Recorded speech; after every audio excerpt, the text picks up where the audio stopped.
Last April 22ல வந்து என் அம்மா என் தம்பி ஒய்ஃப் ஆக்சிடென்ட் ஆகி குமரன் ஹாஸ்பிட்டலில் வந்து அட்மிட் ஆனோம்.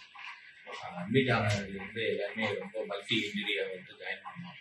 ஸோ இன்னைக்கோட ஒரு 44 டேஸ் ஆயிடுச்சு இந்த ஹாஸ்பிட்டலில். அவ்வளோ ஒரு கேரிங்கோட இன்னைக்கு வரைக்கும் எங்கள் அம்மா வந்து ரொம்ப கிரிட்டிக்கல் கண்டிஷன் ஆகி ரொம்ப சீரியஸ் ஆகி ரொம்ப எந்த பிரச்சனையுமே இல்லாமல் திரும்பி வந்து இங்கே வந்து படுத்துருக்காங்க. அதுக்கு வந்து இந்த குமரன் ஹாஸ்பிட்டல் இருக்கிற டாக்டர்ஸ் ஈவன் எம்டி ஆல்சோ எல்லாருமே ஒரு டவுன் டு ஹெல்த்.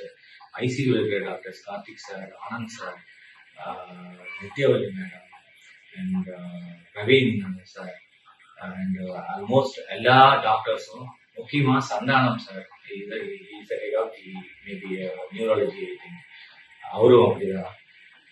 அதெல்லாம் வந்து சந்தானம் சார்லாம் very down to the earth. அவர் வந்து மக்களோட கலந்து இது வரைக்கும் எந்த ஹாஸ்பிட்டலில் பார்த்தாங்க டாக்டர்ஸ் நான் இங்கே பார்த்தேன். எனக்கு நிறைய எக்ஸ்பீரியன்ஸ் இருக்கு. அந்த எக்ஸ்பீரியன்ஸும் தாண்டி இப்படி ஒரு டாக்டர்ஸ் வந்து இங்கே அமைய மாட்டாங்க. எனக்கு வந்து இது வந்து ஒரு பெரிய வரப்பிரசாதமாக நினைக்கிறேன். நான் very very thank for all the doctors.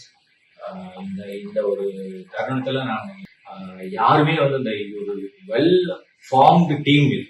இந்த டீம் வந்து இன்க்ளூடிங் செக்யூரிட்டியிலிருந்து ஹை லெவல் டாக்டர்ஸ் வரைக்கும் இது வந்து ஃப்ரேம் பண்ண டீம். இந்த டீம் வந்து கலையாம இருக்கணும்னு நான் கடவுளை வேண்டிக்கிறேன். Wish you all the best for all the doctors and thank you so much. எல்லா டாக்டர்ஸுக்கும் என் உயிரை தேடி கொடுத்ததுக்கு ரொம்ப ரொம்ப நன்றி. தேங்க்யூ.